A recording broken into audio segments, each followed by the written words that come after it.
Morning, afternoon, or evening, wherever you are, and welcome to another NerdTube Star Trek episode review. We are here this week talking about Lower Decks, Season 5, the final season, episodes 1 and 2. We've got a bit of a double billing. We've got episode 1, Dos Cerritos, and episode 2, Shades of Green.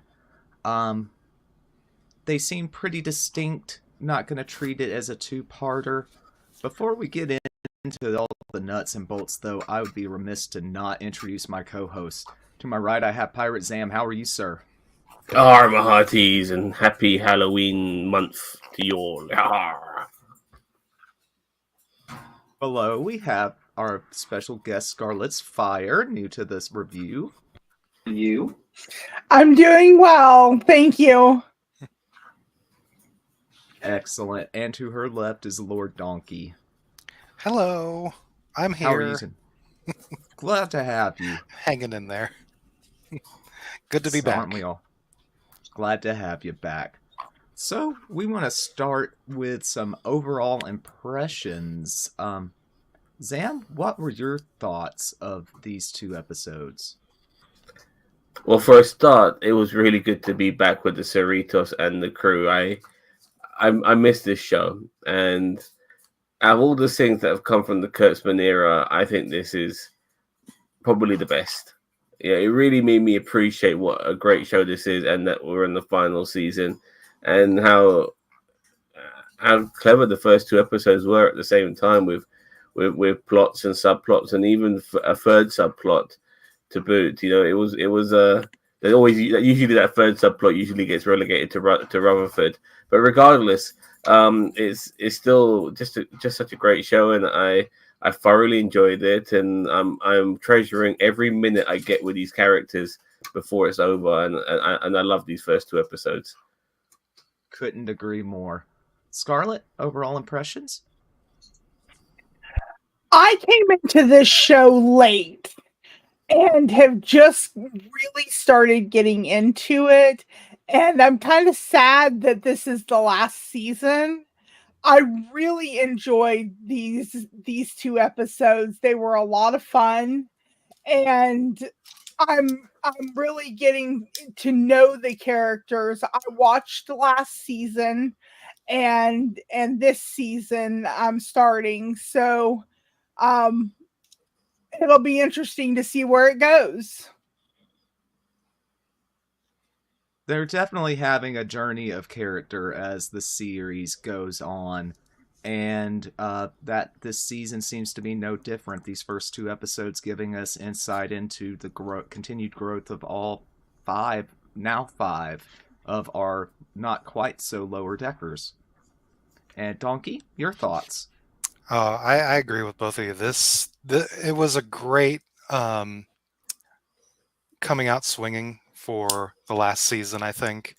A lot of fun with both episodes, totally different directions, and that made it all the better. And a little bit of a continuing arc with Tendi through those first two, so sure we'll get into that more, but I had fun with it. This is the one show that Trek show anyway that you just sit down and you're just smiling and laughing through the whole thing. And I'm so glad it's back. Oh yes, so glad it's back too. I've been waiting and waiting. So you spoke of the Tendi arc. That's how we started our first episode, seeing some action of the Mistress of the Winter Constellations trying to repay that title. I love the title too. She's trying to repay her sister for the ship that they got at the end of last season, of course. But she's having a struggle keeping the rest of her crew from killing people, and I just thought that was great. But before long, we're introduced to the Blue Orions. I didn't know anything about the Blue Orions. Anyone else? No, it's a nod to the animated series, it turns out. I had to look it up. Okay. I had to look it up. They were kind of off-colored and inaccurate. Speaking of... gasp. They gasp. So yeah, you know, this, overall, they end up with the whole plot of Tindy ending up, trying to get this ship. And just overall, I thought that was a really good plot. Or there, my notes are, yep, there we go. All over the place this week. I apologize. But we don't get a ton of that at first. We get just the cold open part, and then we're introduced with what's going on with our Cerritos crew. And did anybody notice the game that Mariner was trying to play with T'Lyn? No, I missed that. She was playing Calto, a favorite of Tufox. Oh. I have no idea what that game is. They have... You go. It's the one where they take the little metal sticks, and the point of it is to create a sphere. Oh, But yeah. it's perfectly balanced. But there's a gazillion of these little metal rods, and you have to put them very purposely in a certain order, and it's a puzzle. And if you do it right, then it eventually creates this sphere. Yeah, it's a bit like reverse Jenga. That's how I looked at it. That's how I looked at it. Yeah. Like that, yes. Yeah. Sorry, it went over my head because honestly, sometimes these games they play in Star Trek, I was just like, oh come on, this is just really stupid what you guys are doing, 4D chess and all this shit. But yeah, fair enough. Yeah, I missed it, but thanks for the reference. I appreciate after the fact of learning, like, oh, this was an Easter egg and it went over my head.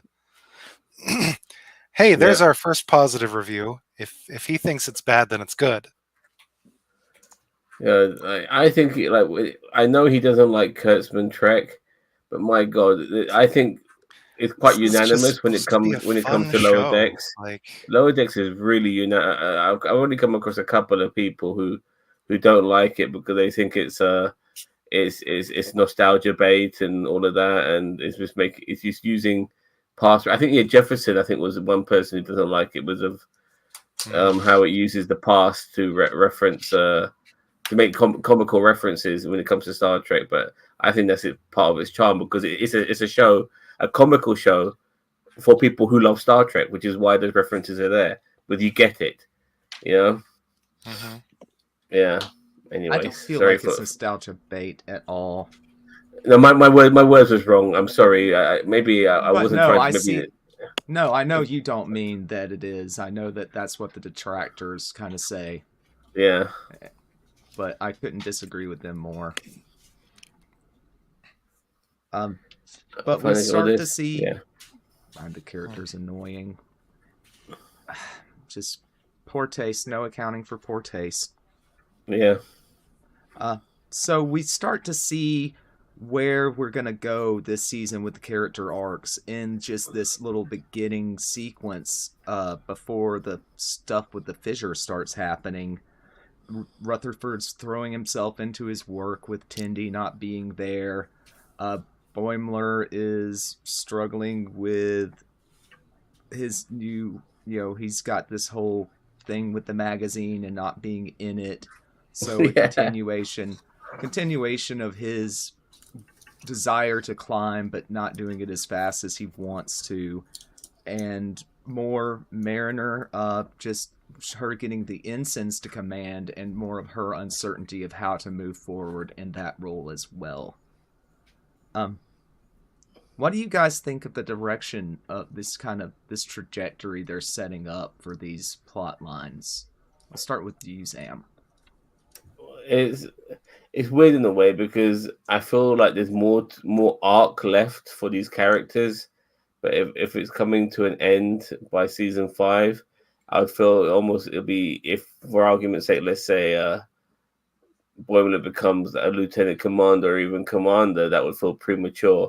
Like if Rutherford becomes chief engineer, that would feel premature. Like if it just it like I just thought there's still a couple more seasons left for these characters, to achieve their greatness. There's more growth left in them, in my opinion. So that's my issue with the arc. But I mean, just last season, at the end of last season, season 4, they finally got promoted. So I just think there's way more to get out of these characters. It really is a shame that they're going to end Yeah. at 5 seasons and not give it the full 7 it deserves.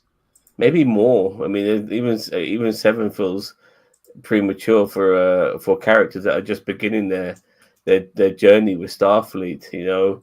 We could watch these guys for 10 seasons just until they become captain or whatever. Like there's so much to get out of these guys. If they can keep making new episodes of Futurama, then they could keep Lower Decks going. Yeah. Some other network has to bring it back in 10 years. There we go. Have a Lower Decks revival. Yes.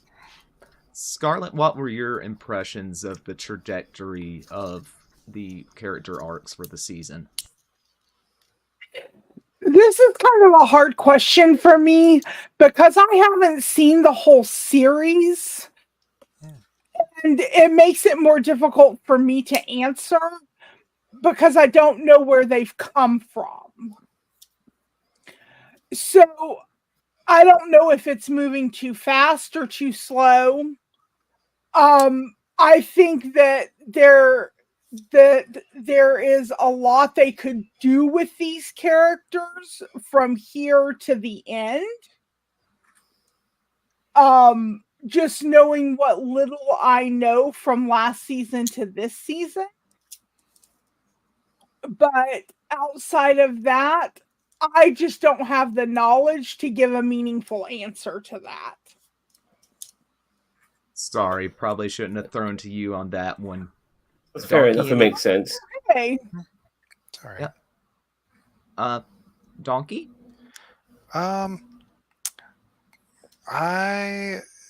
It seems like they are setting them up to have a lot, some more good character growth. We saw that a lot with the first episode here, getting to see their alternate selves that are in a different spot. And I know there's more to say on that. But it does seem like they're setting them up for growth. I kind of agree with Zam. I don't feel like if they just ended it with Boimler becoming captain and chief engineer for Rutherford, that doesn't feel like it's going to work if this is just going to be like a short time period in their current positions.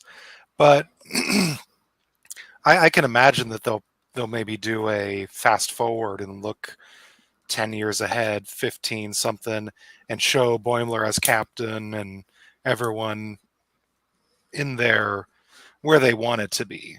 I guess. Maybe live action.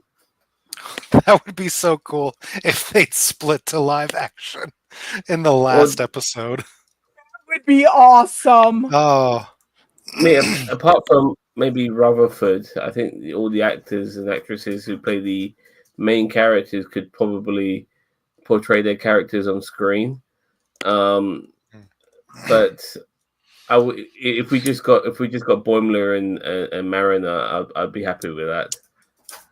That crossover in Strange New Worlds was wonderful. Something similar to that. I'd be happy with that. If 7 of 9 somehow bumps into them, in her series, the Legacy series, if we get that. As long as the season finale of season 5 of Lower Decks doesn't get framed as some sort of holodeck thing. I hope they've learned their lesson on that one. Hopefully they learned their lesson, but I'd be okay with a flash forward, see where they're at in the future kind of finale. Well, regarding the holodeck thing, I wouldn't be surprised if they use that as some sort of piss take, at the same time. I was going to say I would I wouldn't be surprised if Deanna and Riker show up in the last episode. Like, what? What, a guy can't go to the holodeck for Yeah, just some commentary on it, because they're really good at making fun of themselves. exactly. So tongue in cheek and not afraid to take the piss, as Sam would say, out of themselves. Yes.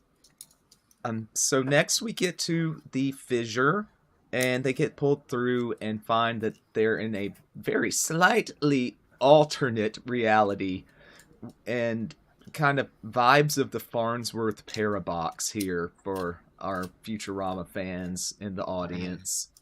But they're just the slight differences. They just kind of killed me. I loved, bearded, confident Boimler, the full cyborg Rutherford, Captain Becky.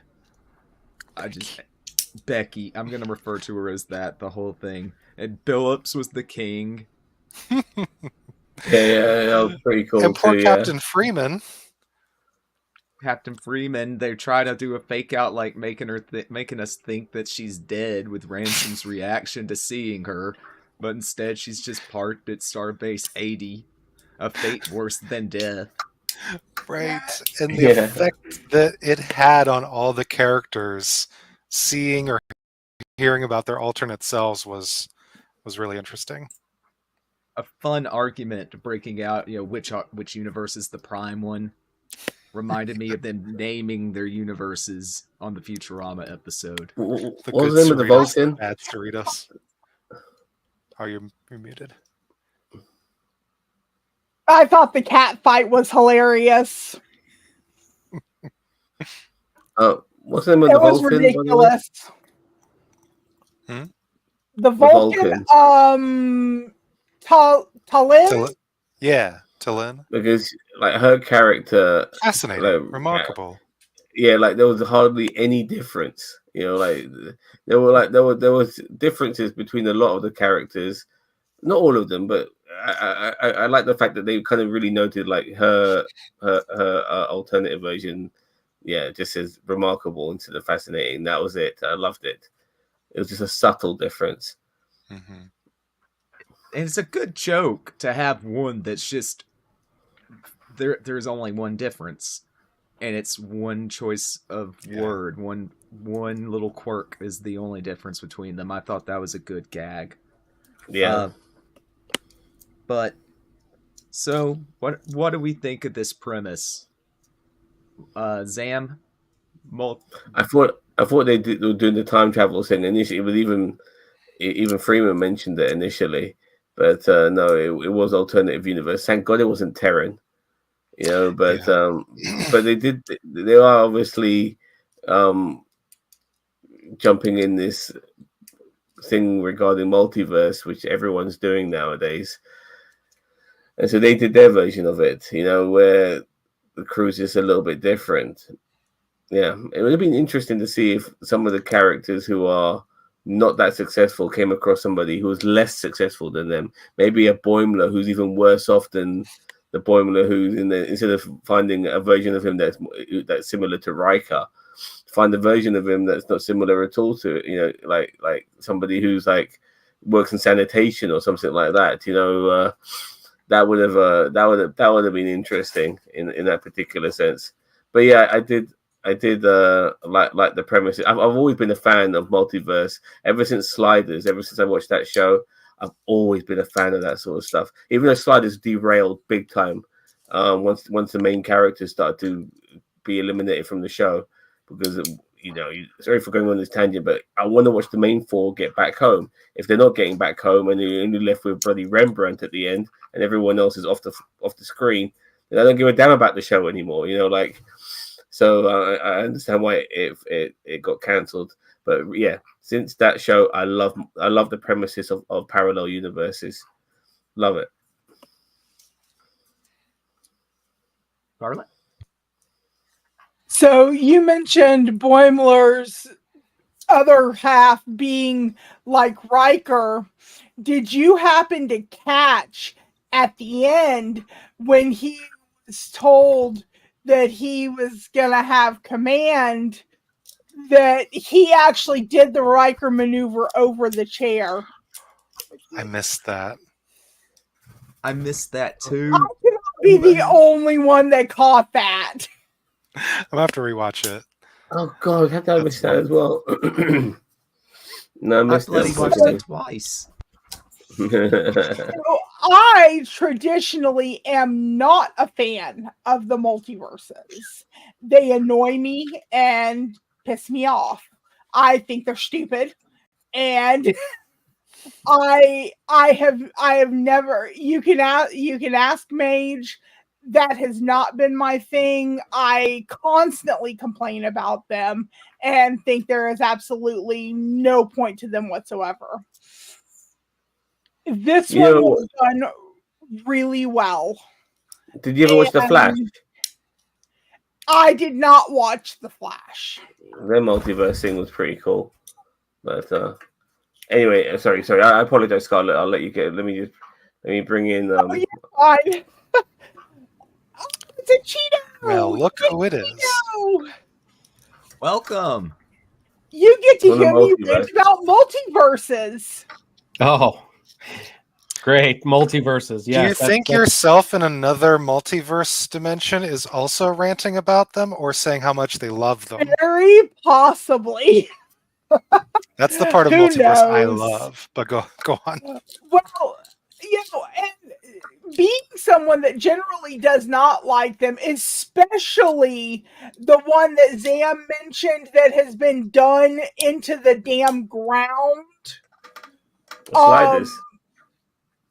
No, Mirror universe. the mirror universe. Oh, the that has Terran. just Yeah. been- The Terran, yes, that one. I really actually didn't mind this one because it wasn't that mirrory. Fair enough. That mirroring. I don't know how to explain that, but it was more funny than annoying. Yeah. So that's Yeah. where I stand on the mirror universe of this particular episode. If I could just, before you pass it on, if I could intervene, what it also reminded me of that episode of Prodigy where they were alongside their holographic selves. You remember? Yeah. Yeah. So I had slight vibes of that because differences. but they had to partner with their doubles, obviously, in this as well. So it reminded me of that too. Okay. All right, Lord Donkey. Your thoughts on the gag? As soon as the other ship appeared, it's Star Trek. You automatically assume it's going to be Mirror because that's all they've ever done. Have they ever gone into another alternate dimension that's not the Mirror universe? I mean, they had the one episode with Worf where all the other universes kind of came together. Okay. And the one where all the Enterprises came together and they're I don't remember the names of the episodes, but I mean, there's been some fired on multiverse. the one Enterprise. Huh? Didn't they fire on the one Enterprise and destroy it? No, they're warp. I think they did a warning shot or something, and then they their ship was in such bad shape that they explode. They were just like, our shot should not have destroyed their ship, but they were just in such bad shape that they did. But yeah, no, I mean, they've done multiverse stuff. The Kelvin universe. Yeah. Well, that's time travel. I wasn't considering that one because it's time travel, or it starts I by guess. time travel. But anyway, it was great to see a true non-mirror multiverse story. Just seeing the characters play off of each other. The dread on Mariner's face when the screen comes up and it's Captain Becky. She just was, oh shit. What else? I had something else, but it's the Cerritos is one being gone. upside down to the other one and all of that. That was I remember now. So that the point with Mariner there, the one is Captain Becky, and our Mariner, and at first we start out with, oh, the one mariner is going to take the other under their wing and show them a few things, and oh, I run a tight ship and a really tight ship, and oh, I'm an abusive captain.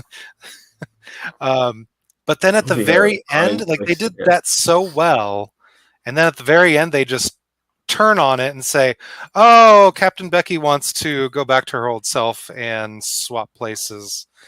Very cliche, let's just swap places. So I was a little disappointed with that, because they went with it, like the swap, and it was successful, and then they just turned around and threw that in the trash.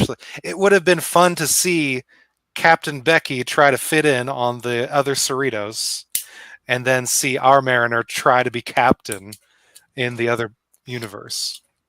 That would have lasted 0.3 seconds. I don't know. Like I would have. My stance on that is that I wouldn't. Like eventually, these two guys have to swap back. You know, they can't stay there forever, and I'll be too busy anticipating them returning back to their positions. Your birds flying through your hair is great. Yeah, yeah. No, because we saw in the trailer all the Kims. So I thought with the Mariner swap here, oh, maybe that's going to be their way to go back to the alternate universe and lead into that. And then they just, nope, they're back on the right ship. But it was fun to see them. Oh, Ransom's taking Captain Becky to the bridge, or to the brig. I'll tell you what I expected some sort of shenanigans to come from that episode was when Rutherford tampered with Rutherford and gave him his made him friendly and all of that. I expected something to come from that, and unfortunately, nothing came from that, which was a shame, really. Maybe it was a seed for the future. If we go back into that universe, but we've only got one season and what, 6 episodes left? There's 10 episodes, so 9 episodes. Or really? 8. Yeah. 8 episodes left. Hello, Mr. System. Welcome to the stream. Thanks for joining us. The episodes are longer, aren't they, as well? Like they're almost half an hour now, which is pretty good. I think they used to be like 20 minutes before. Yeah, they were like 23 minutes. They were like TV show episodic length, like cartoon 30-minute episodic length. So like 23 minutes. Great stuff, mate. Good to see you. Good to be back. We're all doing great. Cheeto, you want to give us your overall thoughts and then kind of tell us your thoughts about where the different doppelgangers, that aspect of the plot, and the bickering that ensues shortly thereafter. I mean, I thought this episode was okay. I wouldn't say that it blew my mind. I do have to disagree with Scarlet's Fire, though.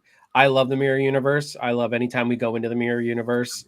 I love, I love all of the Mirror Universe stuff that we pretty much ever had, even Discoveries. So I'm a whore for the Mirror Universe. I can't help it. I'm excited to see where Section 31 the movie goes. But I mean, but it is good to see outside the Mirror. Like I didn't think this episode should have been a Mirror Universe episode. I think that they did good by doing a different setting. So don't get me wrong. I don't think it should have been Mirror Universe. But yeah, I thought it was a very serviceable season premiere. Kind of picked up where all of our people left off from last season. Nothing too crazy going on.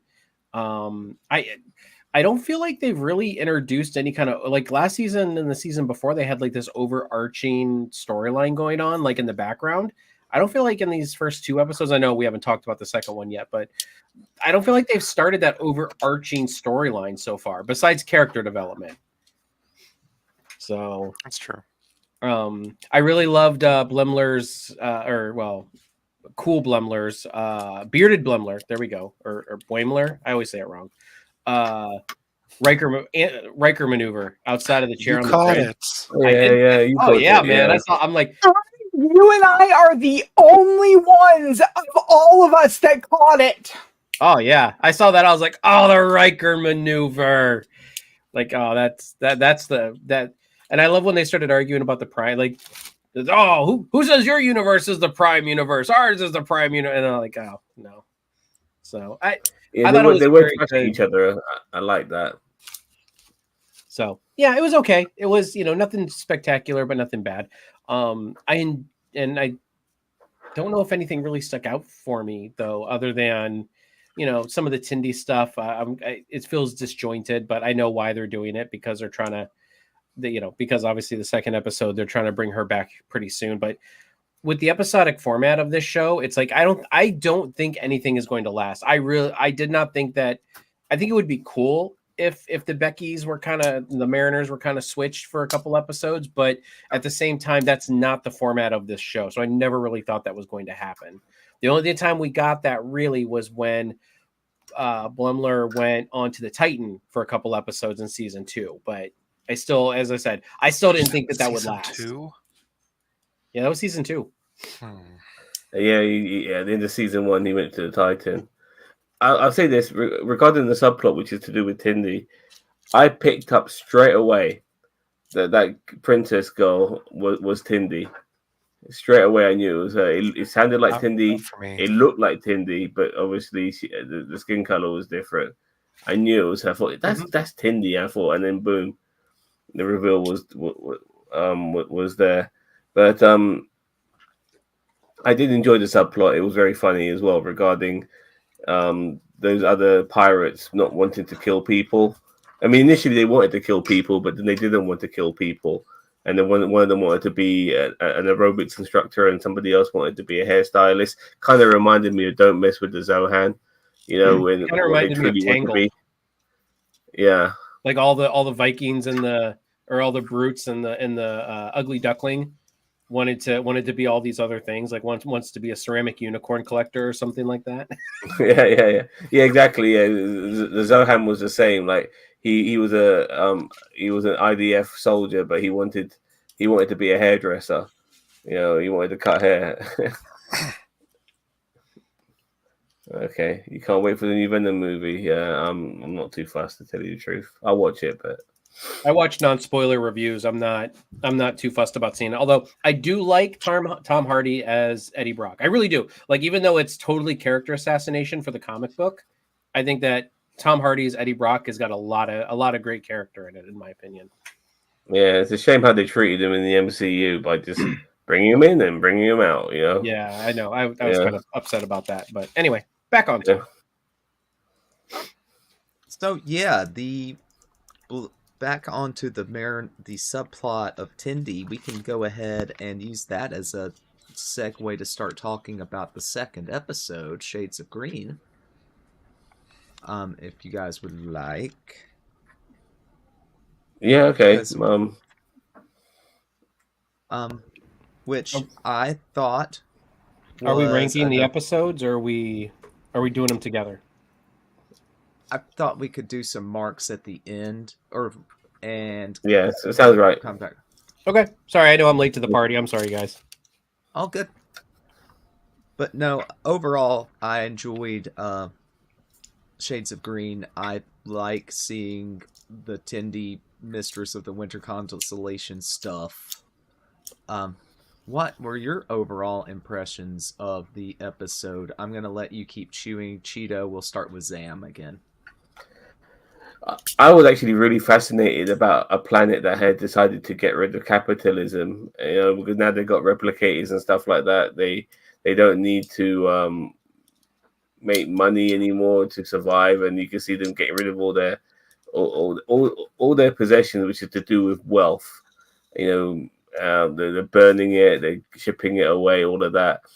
Even though, in my opinion, gold still has use regarding as a material, like as for electrical conductors and whatever. But that's a whole. And the diamonds are very hard, so they can be used for cutting things and whatever. But regardless, I wanted to delve into that a little bit more, and maybe the story arc and how that happened. But we never really got enough of that, which is a shame, really, because obviously the same thing happened on Earth. Earth was pretty much a capitalist society, and even the socialist societies were still capitalistic in a way. And all of a sudden, we got rid of that, and now we don't work for money anymore. We just work to better ourselves. That's how Starfleet operates, and I would love to have seen more of that, but we didn't get enough of that, unfortunately. But fair enough. It's a comedy show. I guess the focus on that was very difficult. But yeah, I like the episode still. I liked it. Overall. more on the Tindy thing and wrapping that up as well. And those bowling pin robots as well. Like, yeah, it was a good episode. It was funny. Yeah. Oh, definitely. And I agree. I would have liked to have seen more of exploration of what happens, the transition from a currency society to a post-scarcity society, what their theoretical, idea of the transition being like. I think that could be a good episode of maybe Strange New Worlds. I would love to see anything like that. I mean, the way they were partying and stuff like that. Like, there's burning the paper money and getting rid of their gold. Like there's a lot there. There really is. So yeah. All right, Cheeto. Overall impressions of episode 2. I liked it more than I thought I would. When the episode was kind of coming together, I was kind of like, oh, it's a race episode. Okay. I'm like, we haven't seen this one before. And I'm like, but you know what? Like, because it was Tindy and the characters are really good, it really interested me more. And then, yeah, like the capitalist. But however, I should have really started the Blemler bingo card, where it's like, okay, how many things is Blemler going to do that this cool Blemler from the other universe is doing?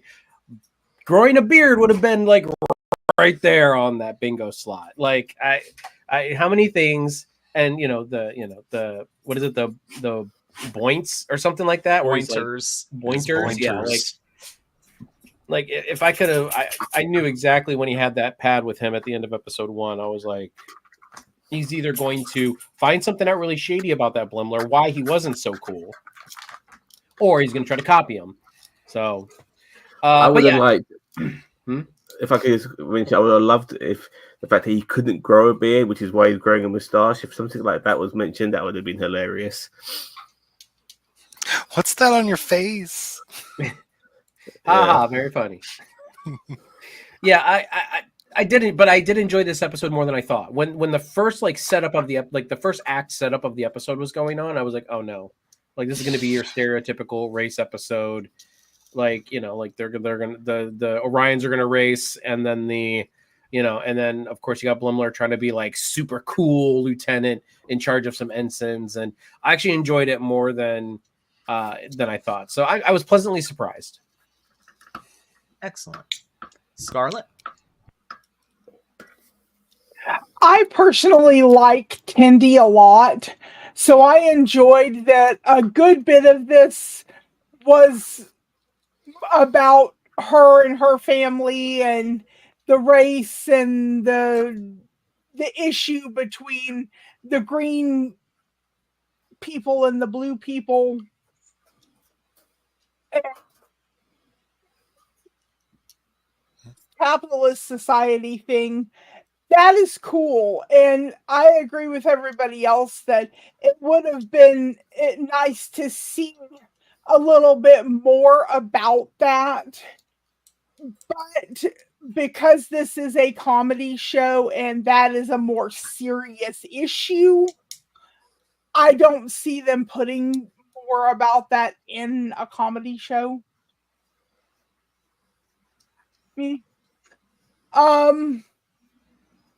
But I liked I one of the parts that I really liked about this was the race with the wind boats, the wind ships. And I thought that was a lot of fun and was really cool. Wasn't one of the solar ships the one from solar ships? Yeah, wasn't the one solar ship the one from Deep Space Nine where Cisco rebuilt that Bajoran solar ship? Looked just like it, yeah. I'm pretty sure it was one of those. So I don't think that those were like Orion solar ships. I think that I think the one was a Bajoran. The one with the 4.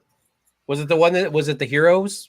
The Hero ship? It's kind of like a flower. Yeah, that one.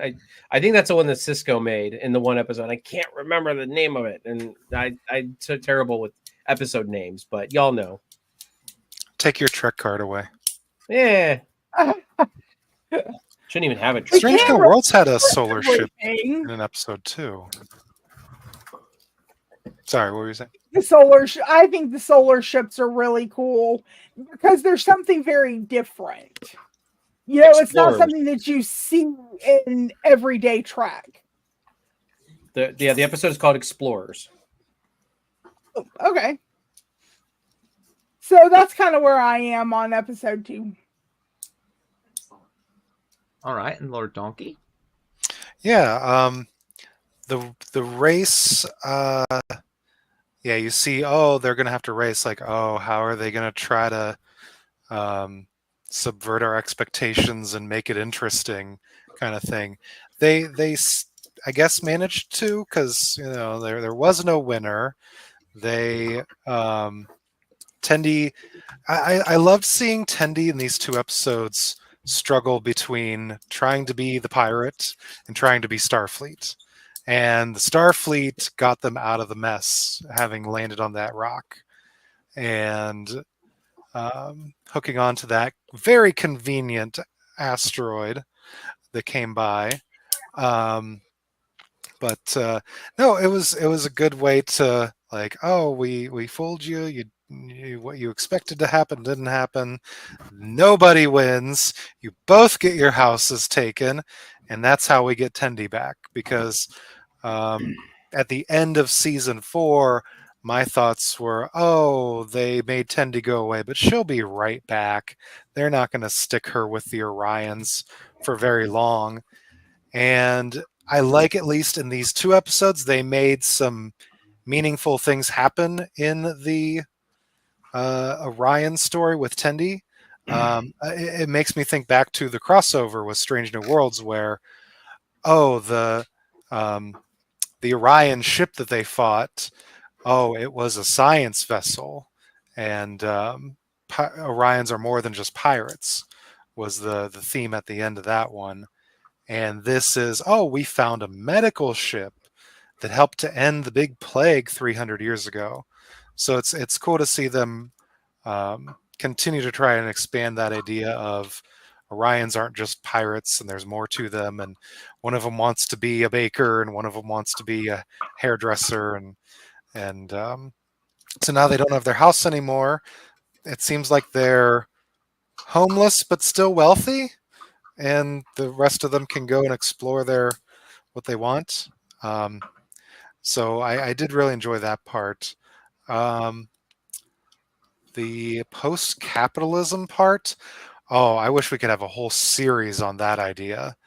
That was a lot of fun, just seeing the money falling and burning, and just, oh, take it. I'll just replicate another one with the hoverbike. Yeah. You can have it. Just and then the kidnapping by the rich folks. That I'm in over my head, and I we have to go off grid. Let's run. Go learn to eat mud. I I thought that was a nice piss take. I hope at, they Doomsday revisit that, Preppers. because the rich people not knowing what to do without their wealth is a very interesting topic. And not just that, but the fact that they don't have power, because their wealth They don't. is their power. And now you see in the Star Trek society, like the knowledgeable ones, the educated ones, they're the ones in charge. Mhm. Not some rich How it person. should be. Yeah. What do I know? Yeah, what do you know, Adam? Nothing. You know everything. And like when I say knowledgeable educated, like these people have worked themselves to the top. They didn't just garner it, inherit a trust fund. Yeah, exactly. They didn't inherit a trust fund and became uber wealthy, and next became president of the United States or something like that. Well, so we all know that that if the world today went to that, Neil deGrasse Tyson would be our new power. It wouldn't be Elon Musk because he's got all the wealth. It'd be Neil deGrasse Tyson because he's a smart MFer. So, and he's a nerd, a proper nerd as well. likes his sci-fi and all of that. So I'm all for it. yeah, I like him a lot. Probably the best science communicator still out there, for sure. Mm-hmm. Yeah, there's By a the way, difference because you're right. He's a good science communicator because there's a way to talk about science and then there's a way to communicate science. Neil deGrasse Tyson does great at communicating yeah, science. he puts a layman spin on it, which I think a lot of people when it comes to explaining certain things, they just don't. They use words that an average person wouldn't understand when it comes to trying to understand what this incredibly intelligent person is trying to portray. But going back to Tindy, I like the way in this episode she tried to keep her sister safe because she was pregnant, but all along her sister was trying to keep her in the dark regarding her pregnancy. That was a nice twist. Mm-hmm. Very touching twist for sure. The relationship between Erica and Devana I find to be a really good one. I'm glad they're still expanding on it. I was scared that they would just let it kind of peter out at the end of season 4, but the fact that they're continuing to explore it, I really like. Do we have anything else we want to... Yeah. Go for it. As I said earlier at the very beginning, is that Rutherford seems to be the third plot of both these episodes. In episode 1, it was about him and not having Tindy anymore, and How is he basically becoming a workaholic and all of that, and seeing what he could become if he did become a workaholic by looking at Rutherford, who went through a same thing, and look what he ended up being, and in a way that kind of diverted. Yeah, well, he needed Tendy, but at the same time, Tendy's not there, so he doesn't want to end up being like Rutherford either, which is like not the right direction to go, regardless of the advancement. He even mentioned that he's really cool, but I'm just not sure about him regarding the third arm and stuff like that. And then this episode, second episode, was once again to do with Tindy, but this time around with Tal, trying to maybe for her to fill that void, so to almost to a degree, but working on that ship and all of that, that was his story, like moving on without her, and then her coming back all of a sudden, which was really funny at the same time, but he finally, I think, moved on, and then she's back, and then Tindy's back. So yeah, I thought there was some cool, yeah. I like the interactions between T'Lyn and Rutherford because they're so polar opposite. It's great. And so I would have liked to have seen maybe another scene or two. Oh yeah, T'Lyn, sorry. Yeah, I called her Tal for some reason. Yeah, T'Lyn, my bad. Yeah. No worries. We knew who you meant. Yeah. But maybe, she comes up and she's looking for a friend too, and I found that kind of touching because Tindy was the one that she was opening up to before, and with Tindy gone, now she's trying to find somebody else to socialize with, and so she went to Rutherford, and I thought that was cute, for lack of a better word. Yep. Got some comments here, by the way. Awesome. Daniel Vance didn't think I'd make it. Word for Star Trek card sorry, can someone say that word? Revocations. Right. Tonight. Well, this is odd. Bad news, Cheeto. Your Star Trek card has been revoked. Good news. I have time to stick around. Excellent. If the government falls apart, I live in. Can somebody say that word? Appalachia. Say that again. Appalachia. Appalachia. Okay. And luckily still have a queen, Dolly Parton. Yeah. And she wears less makeup than Donald Trump. Batista said so. Daniel Vance says, we know Tendy's peaceful ways for the Orion doesn't work. Discoveries Orions are into slavery and exploitation of a pre-warp civilization forming the Emerald Chain. And the Emerald Chain is what we see in Discovery, don't we, later on? Season 3, yeah. That's the Andorians and Orions teaming up, is the Orion Syndicate. Fair enough. or I'm sorry, the Emerald Chain. Yeah. Which I honestly wanted to see more of. I wanted to see more exploration of the Emerald Chain, but you know. But by the way, just regarding this the episode 2, I knew that the money from the post capitalistic society would be would help the Orions because they lost all their wealth and they got it back. And they got more than they could bargain for, but they got a whole planet's worth. So did they form a new little house with the blues and the greens? You might have. That's kind of what it seemed like. Yeah. I'm glad this was the case. What happened, because I genuinely thought the Greens was going to win, and then Tendi was going to go, you know what, we don't want your money, you can keep it. I really thought that was going to be the case, but I'm glad it didn't happen, and this happened instead. But I did see this coming at the same time. We know Tendi's peaceful wave for the Orions doesn't work. Oh, sorry, I already read that. I apologize. No worries. Can't get enough comments from Daniel Vance. Yeah. So, we get Tendi back at the end of the episode, fortunately. She doesn't have to end up staying and being the personal trainer to the next mistress of the Winter Constellations. The getting reunited with everybody, I thought that was cute. What did we think of the ending? Start with Cheeto. Remind me of the ending really quick. I just literally finished it, and I kind of rushed at finishing it.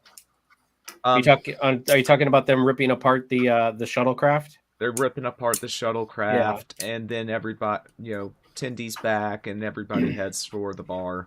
I mean, it was feel good Star Trek ending. You know what I mean? All they had to. The only thing that would have made it more feel good Star Trek ending was them being on the bridge laughing, but cut to credits. One more time on that. But anyway, so I mean, we all knew Tendi was coming back. We all knew that that she was going to be back within the first couple episodes, so that wasn't a surprise.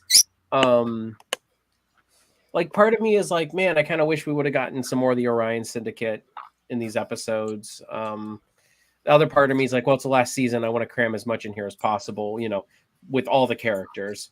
So it was a bit bittersweet, but I mean, I thought it was sweet that T'Lyn finished the ship because she's Vulcan and she thought that's what would have made Rutherford happy. And then when she realized he didn't want it, then she really tore it apart. And then Tendi comes in and he's like, what did you do to the shuttle? Or whatever. Or you ripped apart the shuttle. And it was all worried. And then Tendi's like, yeah, look at the shuttle. We can build it from the ground up. And Rutherford's like, yeah, look what you did to the shuttle. It was all exciting. So, I thought it was very sweet. It was a very good character moment between these three characters. And then we got our feel good with all 5 characters at the end and, kind of explaining some things. And yeah. Yeah, I like the one comment. One comment on that is Mariner grabbing Tendi and going, "Come here, you big green ball of positivity." I thought, right. That's just accurate as fuck, right there. Nailed it. That's all I have to say. No. Any other thoughts about the Rutherford plot line from episode 2 or the ending, Zam? I mentioned it earlier regarding Rutherford. So nothing more. And in a way, I'm hoping that this will be actually a very episodic series now, and because as she just said earlier, there's nothing really indicating what's going to happen for this season regarding a big bad or whatever. We might get some wham bam thank you ma'am action on the final episode or 2, but overall I would just like to see some classic adventures they go on and it all gets wrapped up in 25 minutes. That seems to be the trajectory they're taking, and I'm glad for it. They did a good balance with having to have the overarching plot they used to get Tendi back to us. They struck a good balance between that and having the episodic elements, of doppelganger episode Shenanigans, and then post-capitalist society aspect of episode 2. I feel like they balanced it out very well. Yeah. Okay. Scarlett, your overall thoughts of the Rutherford and T'Lyn kind of plot and the ending? I thought it was really sweet. Considering that T'Lyn is a Vulcan and, they're not emotional, supposedly, or they abstain from emotion. The fact that she was trying to do something nice for him and then realizing that that the slowness of doing that, because that's what him and Tendi did every day, it actually upset him and then completely destroyed it. I thought it was really sweet, and the fact that the three of them could work on it at this point and maybe will. It leaves it open for the three of them to do it together now. The ending, I thought the ending was good. Feels like everything kind of going back to normal and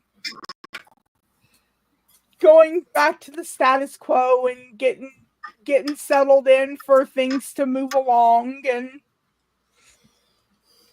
there's lots of places they could go with this, so we're just gonna have to hold out and see where it goes next week. God only knows. With this show, you can never tell. Lord Donkey? Exactly. Right. Yeah. Maybe it's a good thing they didn't kind of lead into what the overarching story is and just let us have these first two. But it will be interesting to see where it goes. I love the interaction of, oh, I built it for you, and now I destroyed it for you because Tendi's back. That was really sweet. It does make me hope that these three will just be besties now.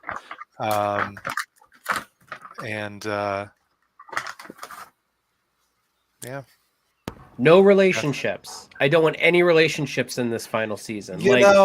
That should be saved for we're going into the future now, showing where they are in 10 years, and now Rutherford's with one of them, and the other one's still really close friends. But yeah, this season, if we're just sticking to this time period, we don't really need to see the movement forward in their careers, just knowing that they're set up for that. And I agree. We don't need to see relationships with that.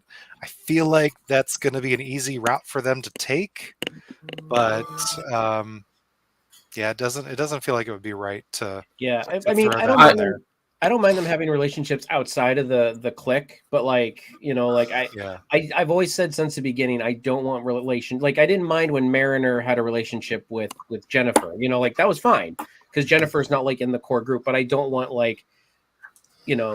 T'Lyn and I think it's T'Lyn T'Lyn and Rutherford to have a relationship, or even T'Lyn and Tendi, or something like that.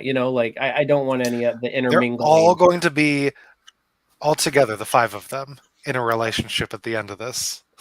Go poly. Living in a commune. Go Rutherford and go Butler. I'm actually a little bit indifferent on that, fellas. I think it's been teased for the entire series about Tendi and Rutherford. It would be if there was a way to end this series, I wouldn't mind them to hitching or whatever, just like we got with season 3 of the Orville, with the wedding episode. I'm not saying necessarily they have to get married or whatever, but to finally admit that it's more than just friendship between them two. They do genuinely love each other, and that would be a good culmination to Would be a good way particular to arc. end it, maybe. I got that. I got your wedding though. It's going to be Shax and the doctor. What's her name? That's Oh. Yeah, and that's gonna be the wedding. Let's hope and so. not just that. I actually thought at one point, Mariner and Ransom had something as well. No, You know, it's a shame, really, but I don't think it's going anywhere now. But I do feel there was a bit of sexual tension between the two of them. That's for sure. Mariner would definitely jump on his bones without a doubt.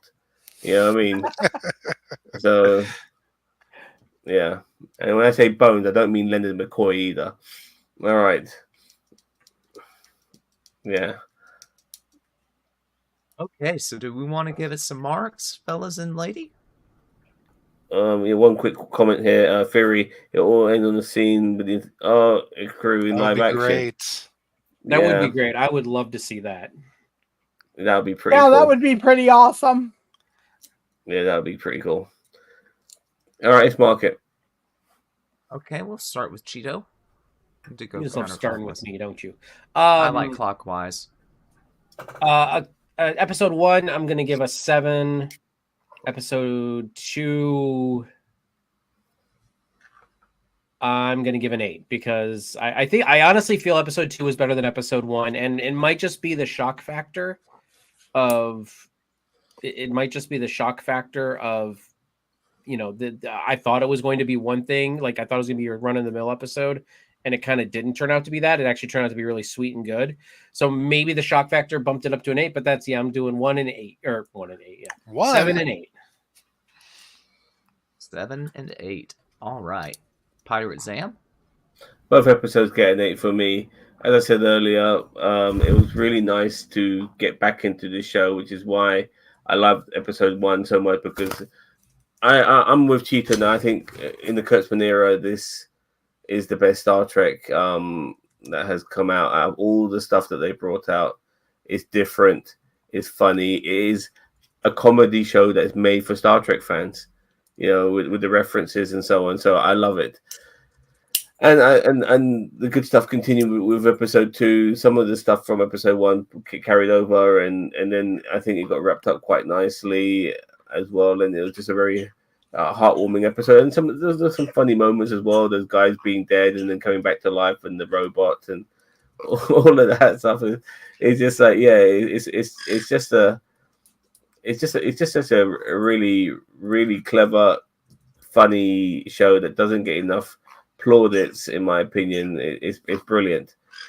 To make a show like this, sorry for going on, to make a show like this that is dedicated for fans of this particular genre, and to be very funny and very clever at the same time, you know, it ticks so many boxes. But yeah, both episodes get an 8 for me.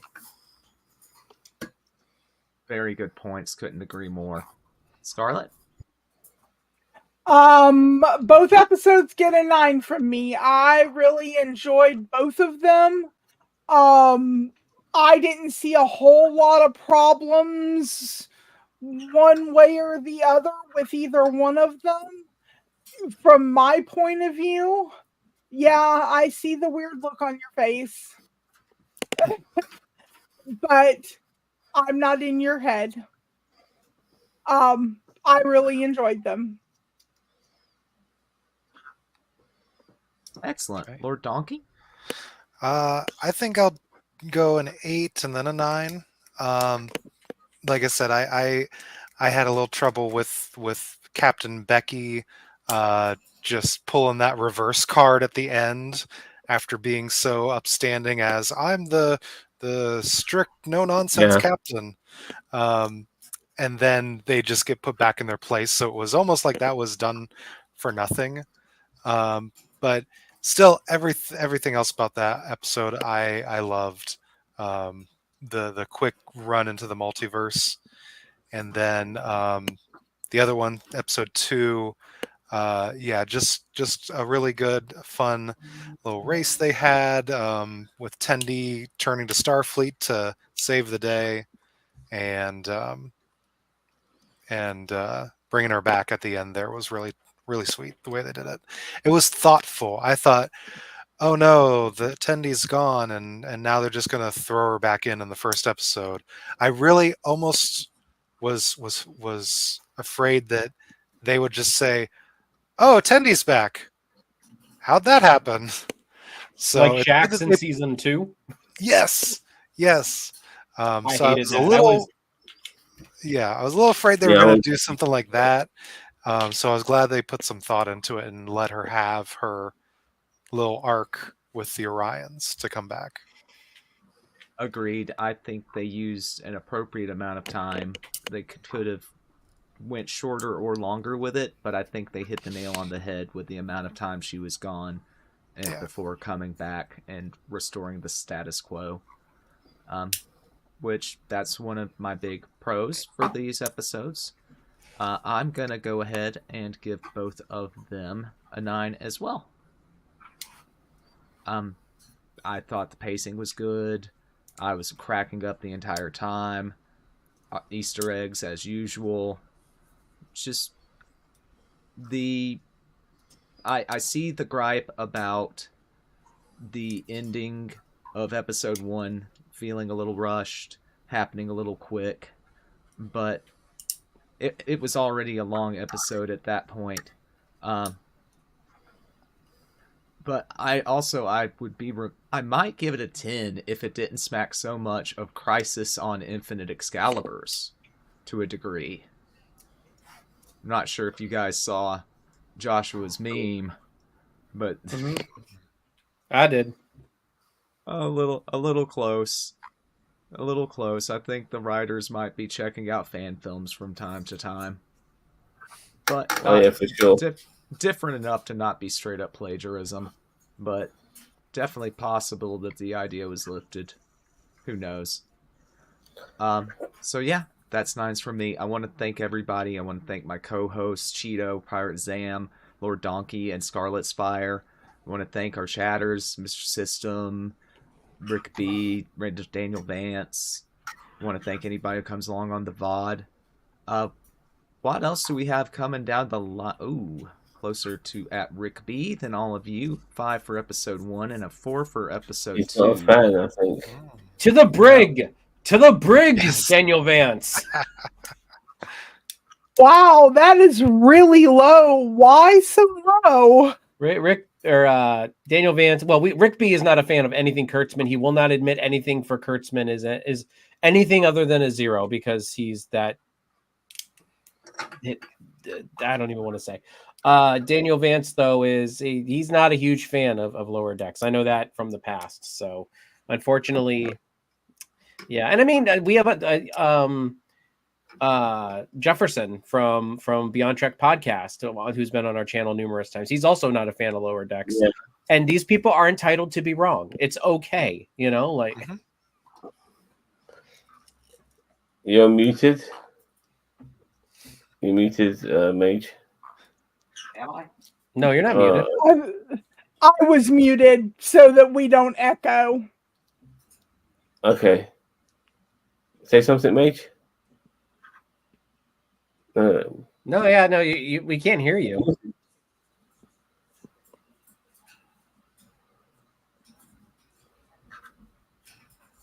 It's that AI part of his system again. With the Just eyes. talk. My mic will pick you up. Is he frozen? Am I back? Yeah, you're back. Yeah, it's this janky connection on the USB to this mic. I've got to replace it. You asked about what's coming up on Tube. If I can find the time, I will try to review the Nautilus, which is the series about Captain Nemo that starts tomorrow on Amazon Prime. I'll try and squeeze that in over the weekend if I can. If anyone wants to join me, let me know if you're into that sort of stuff. Obviously, sorry. I was saying, me and Mage are doing Dragon Ball Daima reviews, although we will be recording those. We put a poll out on the channel to see if anyone would show up for a live one, and people didn't seem to be interested for a live view, or a live review, but they did seem interested still in seeing the review on the channel. So we will continue to do this for at least the foreseeable future, as long as me and Mage are both available and willing, and Yeah. Tulsa King, obviously.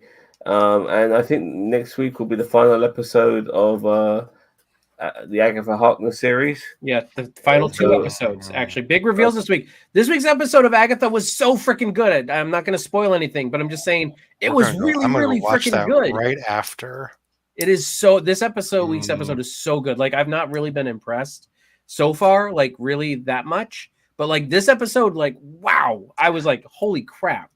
I'm enjoying the series, but I'm mostly enjoying the people complaining about the series. Oh yeah, that's always entertaining. That brings warmth to my heart. That it's bothering. Yeah, some even people. Daniel Vance said last night's Agatha was wonderful. Yeah, it was very good. I watched it today. Wednesdays? Shoot. I was very surprised because, as I said, this show's kind of been meh for me for most of it. But like this week's episode, oh, if we were reviewing it, I'd probably give it like a 9 or 10. Full show. Wow, We'll go I'd watch probably that right need to now. get into that. As well, but as I said, the rest of the show's kind of been meh. So I mean, if you want to watch it for the long or for the continuity, sure, but like. Yep. So, lots of reasons to subscribe. So, if anybody's here that's not subscribed yet, they need to hit the bell icon. If you're already a subscriber, there's lots of perks to becoming a member of the channel too. So, consider doing that. Leave a like on this video, share it out to your friends, and remember, you've been watching NerdTube, the best social media channel that you've sort of, kind of, maybe heard of. Live long and prosper. Bye-bye.